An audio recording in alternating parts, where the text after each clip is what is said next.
हरिः श्रीं श्रीगुरुभ्यो नमः।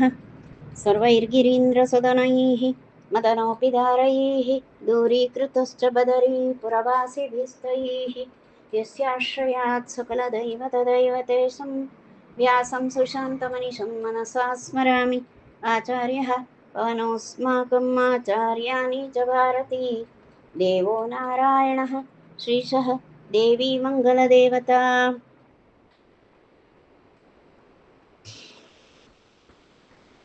ಶ್ರೀಮನ್ಮಧ್ವ ವಿಜಯ ಮಹಾಕಾವ್ಯದಲ್ಲಿ ನಾವೀಗ 5ನೇ ಸರ್ಗದ ಕೆಲ ಶ್ಲೋಕಗಳನ್ನು ವಿಚಾರ ಮಾಡುವ.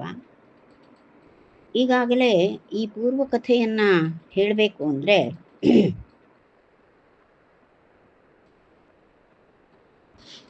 ಉಡುಪಿಗೆ ಬಂದಂತಹ ವಿದ್ವಾಂಸರು 2 ಜನ ವಿದ್ವಾಂಸರಾಗಿದ್ದರು. ಅವರಲ್ಲಿ ವಾದಿಸಿಂಹ ಮತ್ತು ಬುದ್ಧಿಸಾಗರ ಅಂತ ಇರುವ 2 ಜನ ಪಂಡಿತರು. ತರ್ಕಶಾಸ್ತ್ರದಲ್ಲಿ ಒಳ್ಳೆ ರೀತಿಯ ಪಾಂಡಿತ್ಯವನ್ನು ಹೊಂದಿದಂಥವರು. ಅವರು ಬಂದದ್ದು ಯಾಕೆ ಉಡುಪಿಗೆ ಅಂದರೆ, ಅವರಿಗೆ ಈಗಾಗಲೇ ಪೂರ್ಣಪ್ರಜ್ಞರ ಕೀರ್ತಿ ಎಲ್ಲ ಕೇಳಿ ಗೊತ್ತಾಗಿತ್ತು. ಸತ್ಯವಾಗಿ ಇಷ್ಟು ಸಣ್ಣ ಹುಡುಗ ಇಷ್ಟೆಲ್ಲ ಒಳ್ಳೆ ರೀತಿಯಲ್ಲಿ ವಿದ್ವತ್ತನ್ನು ಗಳಿಸಿದವ ಹೌದಾ ಅಂತ ಒಂದು ಶಂಕೆ. ವಯಸ್ಸು ಸಣ್ಣದಲ್ಲ, ಹೀಗಾಗಿ ಅಷ್ಟು ವಿದ್ಯೆ ಉಂಟಾ, ಹೇಗೆ, ಯಾವ ಲೆಕ್ಕಕ್ಕೆ ಈ ಜನರೆಲ್ಲ ಈ ರೀತಿ ಹೇಳ್ತಾ ಇದ್ದಾರೆ, ಬಹಳಷ್ಟು ಜನರಿಂದ ಒಳ್ಳೆ ಪ್ರಶಂಸೆ ಕೇಳ್ತದೆ, ಅದೇನದು ನೋಡಿಬಿಡುವ ಅಂತ ಅಚ್ಯುತ ಪ್ರಜ್ಞರಿದ್ದಲ್ಲಿಗೆ ವಾದಿಸಿಂಹ ಹಾಗೂ ಬುದ್ಧಿಸಾಗರ ಎನ್ನುವಂಥವರು ಬಂದವರು ಸಾಕಷ್ಟು ಒಳ್ಳೆ ವಾದವನ್ನೆಲ್ಲ ಚೆನ್ನಾಗಿಯೇ ಮಾಡ್ತಾರೆ, ವಾದಕ್ಕೇನು ಕಡಿಮೆ ಇಲ್ಲ. ಅನೇಕ ರೀತಿಯ ವಾದದ ದೋಷಗಳನ್ನೆಲ್ಲವೂ ಕೂಡ ಹೇಳಿದರು. ವಾದದಲ್ಲಿ ಬರುವಂತಹ ಆ ಮಾತುಗಳನ್ನು ಪಟ್ಟುಗಳನ್ನು ಹಾಕಿದರು. ಎಷ್ಟು ವಾದದ ಪಟ್ಟುಗಳಿದ್ರೂ ಕೂಡ ಬಹಳ ತಿಳಿಯಾದ ಮಾತಿನಲ್ಲಿ ಪೂರ್ಣಪ್ರಜ್ಞರು ಅವರ ವಾದಗಳನ್ನೆಲ್ಲ ಕತ್ತರಿಸಿ ಹಾಕಿ ಆಯಿತು. ಮತ್ತೆ ಉಂಟು, ಹಾಗೆಯೇ ಮತ್ತೆ ಒಂದಷ್ಟು ವಿಷಯ ಉಂಟು. ಅವರಿಗೆ ಪೂರ್ಣಪ್ರಜ್ಞರು ಮತ್ತೆ ಪ್ರಶ್ನೆ ಮಾಡಿದರು. ಅವರು ಹೇಳಿದಂತಹ ಆಕ್ಷೇಪಗಳಿಗೆಲ್ಲ ಉತ್ತರ ಕೊಟ್ಟು, ನಾನು ಆಕ್ಷೇಪ ಮುಂದಿಡ್ತೇನೆ, ನನ್ನ ಆಕ್ಷೇಪಕ್ಕೆ ಸಮಾಧಾನ ಹೇಳಿ ಅಂತ ಇದು ವಾದದಲ್ಲಿ ಹೀಗೆ ಬರ್ತದೆ. ಹಾಗಾಗಿ ಆ ರೀತಿ ಹೇಳಿದರು. ಹೇಳಿ ತಮ್ಮ ವಾದದ ಪಟ್ಟನ್ನು ಆ ಪೂರ್ಣಪ್ರಜ್ಞರು ಮುಂದಿರಿಸಿದಾಗ ಏನು ಮಾಡೋದು, ಬುದ್ಧಿಸಾಗರನಿಗೂ ತಲೆಗೆ ಹೊಳೆಯುವುದಿಲ್ಲ, ವಾದಿಸಿಂಹನಿಗೂ ಗೊತ್ತಾಗುವುದಿಲ್ಲ, ಮಾಡೋದೇನು ಮಾಡೋದು. ಹೀಗಾಗಿ ಶ್ವಯೇವ ವಾದೋಸ್ತ್ವಿತಿ ವಾದಿನೌ ಖಲೌ ಅದ್ಯೋತ್ತರಂ ಭಾತಿ ಯದೀರ್ಯತಾಮಿತಿ ಮಧ್ವೇ ಬ್ರುವಾಣೇ ಮತತೌ ಜಿತೌ ಜನಃ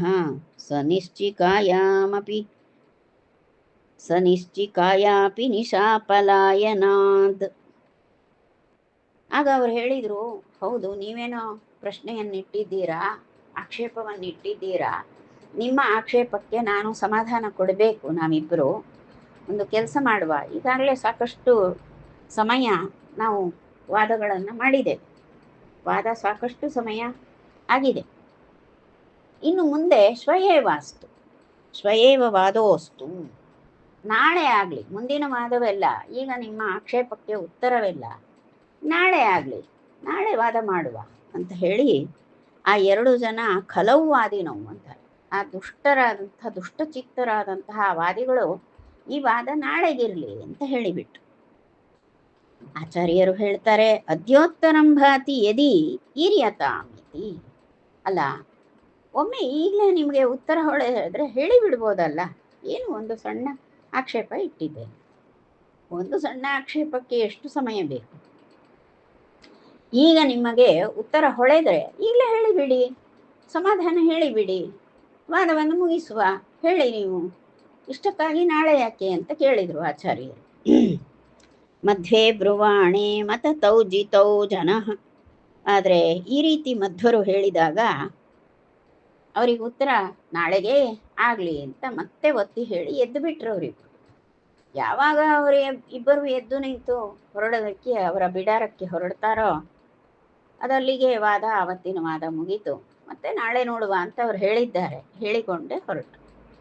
ಆಗ ಜನರೆಲ್ಲ ನೋಡಿದ್ರು. ಸನಿಶ್ಚಿಕಾಯಾಪಿ ನಿಶಾಪಲಾಯನಾತ್. ಜನರಿಗೆಲ್ಲ ನಿಶ್ಚಯ ಆಯ್ತು. ಆ ಸಭೆಯಲ್ಲಿದ್ದಂಥ ಜನರಿಗೆಲ್ಲ, ವಿದ್ಯುತ್ ಜನರಿಗೆಲ್ಲ ಸ್ಪಷ್ಟ ಆಯಿತು, ಇವರು ಸೋತಿದ್ದಾರೆ, ನಾಳೆ ವಾದ ಮುಂದುವರಿಯುವುದಿಲ್ಲ ಅನ್ನೋ ನಿಶ್ಚಯ ಆಯಿತು. ಯಾಕೆ? ನಾಳೆ ಬಂದರೂ ಉತ್ತರ ಹೇಳಬೇಕಲ್ಲ. ಹೇಳಿ ಅಂದರೆ ಉತ್ತರ ಹೇಳುವುದಿಲ್ಲ, ಅವ್ರು ಸಮಾಧಾನ ಕೊಡುವುದಿಲ್ಲ. ಹೀಗಾಗಿ ಅವರು ಸಭೆಯಿಂದ ಎದ್ದರು, ತಮ್ಮ ಬಿಡಾರಕ್ಕೆ ಹೋದರು. ಹಾಗೆ ಮರುದಿನ ಬರಬೇಕಲ್ಲ, ಬರಲಿಲ್ಲ. ಯಾಕೆ ಬರಲಿಲ್ಲ ಅಂದರೆ ನಿಶಾ ಅಪಲಾಯನ, ರಾತ್ರಿಯಲ್ಲೇ ಪಲಾಯನ ಮಾಡಿಬಿಟ್ರು. ಉಡುಪಿಯಿಂದ ಎಲ್ಲಿ ಯಾವ ದಿಕ್ಕಿಗೆ ಓಡಿದ್ರೋ ಗೊತ್ತಿಲ್ಲ. ಉಡುಪಿಯಿಂದ ದೂರ ಓಡಿದ್ದಾರೆ. ರಾತ್ರಿ ವೇಳೆಗೆ ಅವರಿಬ್ಬರು ಗಂಟು ಕೊಟ್ಟಿಕೊಂಡು ಇಬ್ಬರು ಹೋಗಿಬಿಟ್ರು. ನಾಳೆ ಬಂದರೆ ಮತ್ತೆ ಈ ಪೂರ್ಣ ಪ್ರಜ್ಞರಲ್ಲಿ ಸಿಕ್ಕಿ ಹಾಕಿಕೊಳ್ಬೇಕಾಗ್ತದೆ. ಮತ್ತೇನು ಆಕ್ಷೇಪ ಇಡ್ತಾರೋ, ಈ ಆಕ್ಷೇಪವೇ ಸಾಕಪ್ಪ, ಬೇಡ ಮರೆಯ ನಿಂದಿಕ್ಕು ಅಂತ ಓಡಿ ಹೋದ್ರಂತೆ. ಹೀಗೆ ವಾದಿಸಿಂಹ ಹಾಗೂ ಆ ಬುದ್ಧಿಸಾಗರನ ಸ್ಥಿತಿ ಹೀಗಾಯಿತು. ಬುದ್ಧ್ಯಬ್ಧಿನಾ ವಾದಿವರೇಣ ಚಾರ್ಚಿತಾಂ ಬುದ್ಧ್ಯಬ್ಧಿನಾ ವಾದಿವರೇಣ ಚಾರ್ಜಿತಾಂ ಜಯಶ್ರಿಯಂ ಭೂಪರಿವರ್ತಿನಾ ಚಿರಾದ್ ಅಹೋ ಮುಹೂರ್ತಾದಯಮಪ್ರಯತ್ನವಾನ್ ಅವಾಪ್ತವಾನ್ ಇತ್ಯತಿ ವಿಸ್ಮಿತಂ ಜನೈಃ. ಬುದ್ಧಿಸಾಗರ ಹಾಗೂ ವಾದಿಸಿಂಹ ಇವರಿಬ್ಬರು ಜೊತೆಯಾಗಿ ಜಂಟಿಯಾಗಿ ಯಾವಾಗಲೂ ತಿರುಗಾಟ ಮಾಡುವವರು. ಶಿಷ್ಯರಿದ್ದಾರೆ, ಮತ್ತೆ ಪಂಡಿತರಲ್ವಾ, ಪಂಡಿತರಿಗೆ ಶಿಷ್ಯರಿರ್ತಾರೆ. ಎಲ್ಲರನ್ನು ಕಟ್ಟಿಕೊಂಡು ಹೋಗುವಂಥವರು. ಹೋಗುವಾಗ ಅವರು ಎಲ್ಲಿ ಹೋಗ್ತಿದ್ರು? ಈ ಇಡೀ ಭರತ ಭೂಮಿಯೆಲ್ಲ ತಿರುಗಾಟ ಮಾಡುವಂಥವ್ರು. ಇಡೀ ಭರತ ಭೂಮಿಯಲ್ಲಿ ತಿರುಗಾಟ ಮಾಡಿ ಮಾಡಿ ಅವರು ಎಲ್ಲ ಕಡೆಯಲ್ಲೂ ಕೂಡ ಅನೇಕ ಸಭೆಗಳಿಗೆ ಹೋಗುವುದು, ಸಭೆಯಲ್ಲಿ ಮಾತಾಡುವುದು, ಅಲ್ಲಿ ವಾದದಲ್ಲಿ ಗೆದ್ದು ಅಲ್ಲಿ ಜಯಪತ್ರ ಬರೆಸಿಕೊಂಡು ಬರುವುದು. ಹೀಗೆ ಆ ಜಯಲಕ್ಷ್ಮಿ ಮಾಲೆಯನ್ನು ಹಾಕಿಬಿಟ್ಟಿದ್ಲಿ ಇವರಿಗೆ. ಹೀಗೆ ಜಯಶ್ರೀಯ ಆ ಮಾಲೆಯನ್ನು ಹೊಂದಿದಂಥವರವರು. ಆದರೆ ಏನು ಮಾಡುವುದು? ಜಯಶ್ರೀಯಂ, ಹೀಗೆ ಜಯಲಕ್ಷ್ಮಿಯನ್ನು ಗಳಿಸಿಕೊಂಡಂತಹ ಆ ಎರಡು ಜನ ವಾದಿಗಳು ಈಗ ಅವರು ಏನು ಮಾಡಲಿಕ್ಕಾಗಲಿಲ್ಲ. ಯಾಕೆ? ಪೂರ್ಣಪ್ರಜ್ಞರ ಮುಂದೆ ಬಂದಾಗ ಆ ಜಯಶ್ರೀಯನ್ನು ಪೂರ್ಣಪ್ರಜ್ಞರು ಕಸಿದುಕೊಂಡು ಬಿಟ್ಟಿದ್ದಾರೆ, ತನ್ನ ಕಡೆಗೆ ಎಳ್ಕೊಂಡು ಬಿಟ್ಟಿದ್ದಾರೆ. ಇವರದ್ದು ಏನೂ ನಡೀಲಿಲ್ಲ. ಹೀಗೆ ಜಯದ ಸಿರಿಯೆಲ್ಲ ಪೂರ್ಣಪ್ರಜ್ಞರ ಕಡೆಗೆ ಹೋಗಿಬಿಟ್ಟಿದೆ. ಮತ್ತೆ ಅದೇ ಕ್ಷಣದಲ್ಲಿ ಏನೂ ಮಾಡಲಿಕ್ಕೆ ಆಗಲಿಲ್ಲ. ಅದು ಏನು? ಒಂದೇ ಕ್ಷಣದಲ್ಲಿ ಅನಾಯಾಸವಾಗಿ ಅವರ ಆ ಜಯ ಲಕ್ಷ್ಮಿ ಏನಿದ್ದಿತ್ತು ಅಂದರೆ ಅಪಾರ ಜಯ ಸಂಪತ್ತನ್ನೆಲ್ಲ ಕ್ಷಣಮಾತ್ರದಲ್ಲಿ ಆಚಾರ್ಯರು ಅನಾಯಾಸವಾಗಿ ಕಸಿದುಕೊಂಡೇ ಬಿಟ್ಟಿದ್ದಾರೆ. ಇದನ್ನು ನೋಡಿದ ಜನರಿಗೆ ಅತ್ಯಾಶ್ಚರ್ಯವಾಗಿ ಹೋಯಿತು. ಯಾಕೆಂದರೆ ಇನ್ನೂ ಸಣ್ಣ ವಯದ ಹುಡುಗ ಪೂರ್ಣಪ್ರಜ್ಞರು, ಆದರೆ ಮಾಡಿದ ವಾದ ಅತ್ಯದ್ಭುತವಾದ ಪ್ರೌಢವಾದ, ಹಿರಿಯರಾದಂತಹ ದೊಡ್ಡ ವಾದಿಗಳು, ದೇಶವನ್ನೆಲ್ಲ ತಿರುಗಾಡಿ ಗಳಿಸಿದಂತಹ ಆ ಜಯ, ಅಂಥವರನ್ನು ಆಚಾರ್ಯರು ಸೋಲಿಸಿದ್ದಾರೆ ಅಂದರೆ ಜನರಿಗೆಲ್ಲ ಅತ್ಯಾಶ್ಚರ್ಯವಾಗಿ ಹೋಯಿತು. ವಿಸ್ಮಿತಂ ಜನೈಹಿ, ಜನರೆಲ್ಲರಿಗೂ ಅತ್ಯಾಶ್ಚರ್ಯವಾಗಿ ಹೋಯಿತು ಎನ್ನುವಂತಹ ವಿಷಯ ಇದು. ವ್ಯಾಖ್ಯಾನ್ ಕದಾಚಿನ್ಮಣಿಮದ್ವಿನಿರ್ಮಿತಂ ಭಾಷ್ಯಂ ಜನೈಸ್ತರ್ಕ ವಿಶಾರದೈರ್ವೃತಃ ಉವಾಚ ವಾಚಂ ಪರಿಹಾಸಹಾಸವಾನ್ ಸಮೋದತೀರ್ಥಃ ಸುರಮೋದದಾಯಿನೀಂ. ಆನಂದತೀರ್ಥರು ಹೀಗೆ ಆ ಅನಂತೇಶ್ವರ ದೇವಸ್ಥಾನದಲ್ಲಿ ಉಡುಪಿಯಲ್ಲಿ ಮತ್ತು ಬೇರೆ ಮಠವೂ ಉಂಟು. ಯಾರೋ ಅಚ್ಯುತ ಪ್ರಜ್ಞರ ಮತ್ತೊಂದು ಮಠ ಮಂಗಳೂರು ಸಮೀಪ, ಅಲ್ಲಿ ಹೋಗುವಾಗಲೂ ಅಷ್ಟೆ ಎಲ್ಲ ಕಡೆಯಲ್ಲೂ ವಿದ್ವಜ್ಜನ ಜೊತೆಯಲ್ಲೇ ಇರ್ತಾರೆ. ಆ ಜನರೆಲ್ಲ ಸೇರಿದ್ದಾರೆ, ಜನರೆಲ್ಲ ಸುತ್ತ ಇದ್ದಾರೆ. ಪೂರ್ಣಪ್ರಜ್ಞರ ಮಾತುಗಾರಿಕೆಯನ್ನು ಕೇಳಲಿಕ್ಕಾಗಿ ಜನ ಸೇರಿದ್ದಾರೆ. ಹಾಗೆ ಜನ ಸೇರುವಾಗ ಅಲ್ಲಿ ತರ್ಕಶಾಸ್ತ್ರದಲ್ಲಿ ಬಹಳ ಬಹಳ ಗಟ್ಟಿ ಜನ, ಸಾಧಾರಣರಲ್ಲ. ವ್ಯಾಖ್ಯಾನ್ ಕದಾಚಿನ್ಮಣಿ ಮದ್ವಿನಿರ್ಮಿತಾಂ ಭಾಷ್ಯಂ ಜನೈಹಿ ತರ್ಕ ವಿಶಾರದೈರ್ವೃತಃ. ಆಚಾರ್ಯರ ಸುತ್ತಲೂ ಕೂಡ ಇರುವಂತಹ ಜನರು ಅಂದರೆ ತರ್ಕ ವಿಶಾರದರು. ತರ್ಕಶಾಸ್ತ್ರದಲ್ಲಿ ಸಾಕಷ್ಟು ವೈಶಾರದ್ಯವನ್ನು ಹೊಂದಿರುವಂತಹ ಜನರು ಆಚಾರ್ಯರ ಜೊತೆಯಲ್ಲಿ ಕುಳಿತವರು. ಅವರೀಗ ಆ ಮಣಿಮದ್ವಿ ನಿರ್ಮಿತಂ, ಅಂದರೆ ಆ ಮಣಿಮಾನನೇ ಭೂಮಿಯಲ್ಲಿ ಶಂಕರಾಚಾರ್ಯರಾಗಿ ಏನು ಹುಟ್ಟಿದ್ದಾಗಿತ್ತು, ಅವರು ರಚಿಸಿದಂತಹ ಭಾಷ್ಯ ಅಂದರೆ ಶಾಂಕರ ಭಾಷ್ಯ, ಅದನ್ನು ಅವೆಲ್ಲವೂ ಮುಂದೆ ಉಂಟು. ಶಾಂಕರ ಭಾಷ್ಯ ತಮ್ಮೆದುರಿಗಿದೆ. ಆ ಸಭೆಯಲ್ಲಿ ಅತ್ಯುತ್ತಮ ಮಟ್ಟದ ತರ್ಕ ವಿದ್ವಾಂಸರು ಜೊತೆಗಿದ್ದಾರೆ. ಹೀಗಿರುವಾಗ ಪೂರ್ಣಪ್ರಜ್ಞರು ಉವಾಚ ವಾಚಂ ಮಾತನ್ನು ಹೇಳ್ತಾರೆ. ಯಾವುದರ ಬಗ್ಗೆ? ಆ ಶಾಂಕರ ಭಾಷ್ಯವನ್ನು ಕುರಿತಾಗಿ ಮಾತಾಡ್ತಾರೆ. ಪರಿಹಾಸ ಹಾಸವಾನ್, ಜೋರಾಗಿ ನೆಗಾಡಿ ಬಿಟ್ರು.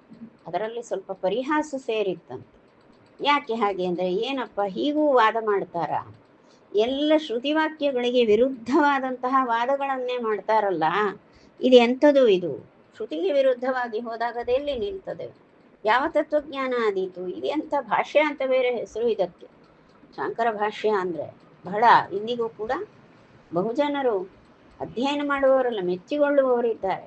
ಆದರೆ ಎಲ್ಲವೂ ಶ್ರುತಿ ವಿರುದ್ಧವಾಗಿ ಇರ್ತದೆ. ಮಾತುಗಾರಿಕೆ ಚಂದ, ಆದರೆ ಅದರಲ್ಲಿ ಇರುವಂತಹ ವಿಷಯ ಏನು, ಎಲ್ಲವೂ ಶ್ರುತಿ ವಿರುದ್ಧವಾದಂತಹ ರೀತಿಯಲ್ಲಿ ಮಾತಾಡ್ತಾರೆ. ಇದನ್ನೆಲ್ಲ 15ನೇ ಸರ್ಗದಲ್ಲಿ ವಿವರಿಸ್ತಾರೆ. ಇದನ್ನು ನೋಡಿ ಪೂರ್ಣಪ್ರಜ್ಞರು ಹಾಸ್ಯ ಮಾಡಿದರಂತೆ. ಸಮೋದ ತೀರ್ಥ ಸುರಮೋದದಾಯಿನೀಂ. ಅವರ ಮಾತು ಹೇಗಿತ್ತು ಅಂದರೆ, ದೇವತೆಗಳಿಗೆಲ್ಲ ಸಂತೋಷವನ್ನು ಉಂಟು ಮಾಡುವಂತಹ ಮಾತು. ಇಂತಹ ಮಾತನ್ನು ಆ ಸಮೋದ ತೀರ್ಥರು ಅಂದರೆ ಅತ್ಯಂತ ಹೆಚ್ಚಿನ ಆನಂದಪೂರ್ಣರಾದಂತಹ ಈ ಯತಿವರಿಯರು, ಆನಂದ ತೀರ್ಥರು ಆ ರೀತಿಯ ಮಾತನ್ನಾಡಿದರು. ಇದರಿಂದ ಇದು ದೇವತೆಗಳಿಗೆಲ್ಲ ಆನಂದ ಉಂಟಾಯಿತು. ಯಾಕೆ, ಇನ್ನು ಮುಂದೆ ಇವರು ಆ ಶಾಂಕರ ಭಾಷ್ಯವನ್ನು ಇಟ್ಟುಕೊಂಡು ಅದರ ಖಂಡನೆಗೂ ಹೊರಡುವಂಥದ್ದಾಗ್ತದೆ. ಅದನ್ನೆಲ್ಲ ಕೇಳಲಿಕ್ಕೆ ಬೇಕಾಗಿದೆ ದೇವತೆಗಳಿಗೆ. ಹಾಗಾಗಿ ದೇವತೆಗಳೆಲ್ಲ ಅಲ್ಲಿ ಕಾದುಕೊಂಡು ಈ ಪೂರ್ಣಪ್ರಜ್ಞರ ಮಾತನ್ನು ಕೇಳಿ ಆನಂದಿಸ್ತಾರೆ ಎನ್ನುವಂಥ ಅಭಿಪ್ರಾಯದಲ್ಲಿ ಸತ್ಸೂತ್ರ ಭಾವೇ ಪ್ರವಿಚಾರಿತೆ ಪೃಥಗ್ ಭಾಷ್ಯಾಭಿಸಂಧೌ ಚ ವಿಶುದ್ಧ ಬುದ್ಧಿಭಿಃ ನಿಗೃಹ್ಯ ಗೂಢಾಗ್ರಹಮುಗ್ರಮೇತಯೋಃ ಮಾನ್ಯೋನ್ವಯೋನ್ಯೋನ್ಯಮಹೋ ನ ದೃಶ್ಯತೆ. ಈಗ ಏನಾಗಿದೆ ಅಂತ ಕೇಳಿದರೆ, ಆ ಬ್ರಹ್ಮಸೂತ್ರಗಳಿಗೆ ಅಭಿಪ್ರಾಯ ಏನುಂಟೋ ಅದನ್ನು ವಿಚಾರ ಮಾಡುವಂಥ ಸಂದರ್ಭ. ಬ್ರಹ್ಮಸೂತ್ರಗಳನ್ನು ವಿಚಾರ ಮಾಡುವಾಗ, ಬ್ರಹ್ಮಸೂತ್ರಗಳ ವಿಚಾರಕ್ಕೆ ಹೊರಟಾಗ ಅಲ್ಲಿ ಈಗಾಗಲೇ ಆ ಬ್ರಹ್ಮಸೂತ್ರಗಳ ಅಭಿಪ್ರಾಯಕ್ಕೆ ವಿರುದ್ಧವಾಗಿ ತೀರ ಹಠ ಮಾಡಿಕೊಂಡು ಮೊಂಡು ವಾದವನ್ನು ಮಾಡ್ತಾ ಏನೋ ಒಂದು ರೀತಿ ಭಾಷ್ಯವನ್ನು ಬರೆದು ಅದು ಚೆನ್ನಾಗಿ ಊರಿ ಹೋಗಿದೆ ಲೋಕದಲ್ಲಿ. ಶಾಂಕರ ಭಾಷ್ಯ ಅಂದರೆ, ಶಾಂಕರ ಭಾಷ್ಯದಲ್ಲಿ ಆ ಸೂತ್ರಗಳ ಅಭಿಪ್ರಾಯವನ್ನು ಬಿಟ್ಟು ಬೇರೇನೋ ಒಂದಷ್ಟು ಚಂದವಾಗಿ ಮಾತಾಡ್ತೇನೆ ಅಂತ ಮೊಂಡು ವಾದವನ್ನು ಮಾಡಿರುವಂಥದ್ದಿದೆ. ಅದು ಈಗಾಗಲೇ ಲೋಕದಲ್ಲಿ ಬಹಳ ಊರಿ ಹೋಗಿದೆ. ಆ ಶಾಂಕರ ಭಾಷ್ಯ ಊರಿ ಹೋಗಿದೆ. ಅದರಲ್ಲಿ ಬ್ರಹ್ಮಸೂತ್ರಗಳ ಭಾವ ಇಲ್ಲವೇ ಇಲ್ಲ.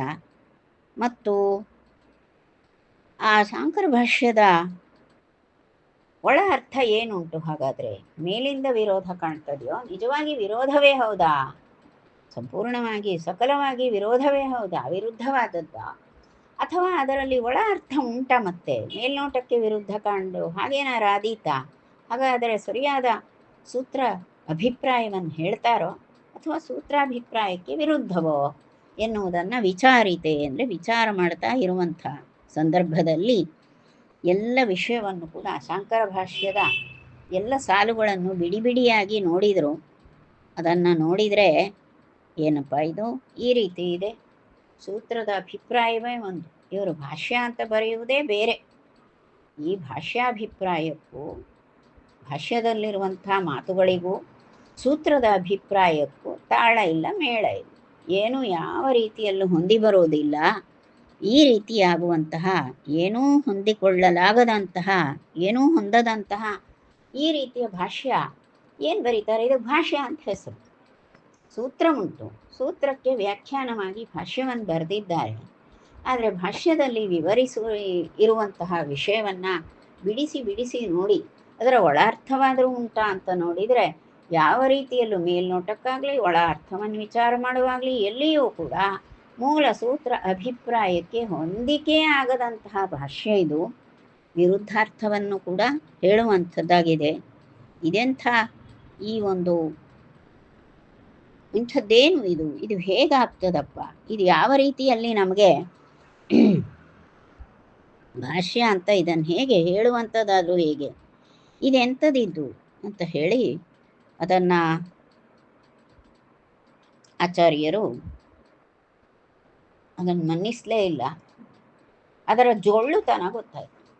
ಶಾಂಕರ ಭಾಷ್ಯದ ಜೊಳ್ಳುತನ ಚೆನ್ನಾಗಿ ಸ್ಪಷ್ಟ ಆಗ್ತದೆ. ಅದನ್ನು ಜನರಿಗೆ ಹೇಳ್ತಾರೆ. ಹೀಗೆ ಏತಯೋಹೋ ಮಾನ್ಯೋ ಅನ್ವಯೋ, ಆ ಅನ್ವಯ ಅನ್ನೋದು ಅದು ಹೊಂದುವುದೇ ಇಲ್ಲ. ಅನ್ಯೋನ್ಯಂ ಅನ್ವಯ, ಸೂತ್ರಗಳಿಗೂ ವ್ಯಾಖ್ಯಾನವಾದಂತಹ ಭಾಷ್ಯಕ್ಕೂ ಪರಸ್ಪರ ಅನ್ವಯವೇ ಆಗುವುದಿಲ್ಲ. ಹಾಗಾಗಿ ಅದು ಮಾನ್ಯವೂ ಆಗುವುದಿಲ್ಲ, ಪ್ರಮಾಣಕ್ಕೂ ಹೊಂದುವುದಿಲ್ಲ. ಅನ್ಯಮಹೋ ನ ದೃಶ್ಯತೆ, ಅನ್ಯವೇ ಆಗಿದೆ. ಯಾವುದೋ ಒಂದು ಬೇರೆಯದೇ ವಿಷಯವನ್ನು ಹೇಳ್ತಾರೆ. ಯಾವುದೋ ಒಂದು ವಿಷಯವನ್ನು ಕೊಟ್ಟು ವಾದ ಮಾಡಿದರೆ ಆ ವಿಷಯವನ್ನು ಬಿಟ್ಟು ಮತ್ತೇನೋ ಹೇಳು, ಹಾಗೆ ಆಯಿತು ಇದು. ಹಾಗಾಗಿ ಇದು ಗ್ರಹಣ ಮಾಡುವಂಥದ್ದಲ್ಲ, ಗ್ರಾಹ್ಯವಲ್ಲ ಅಂತ ಈ ರೀತಿಯಾಗಿ ಆಚಾರ್ಯರು ಇದನ್ನು ಸ್ಪಷ್ಟವಾಗಿ ಈ ಮಾತನ್ನು ಹೇಳಿದ್ದಾರೆ ಅಂತ ಇಷ್ಟನ್ನು 18ನೇ ಶ್ಲೋಕದಲ್ಲಿ ತಿಳಿಸ್ತಾರೆ. ಬ್ರಹ್ಮಾರ್ಪಣಮಸ್ತು.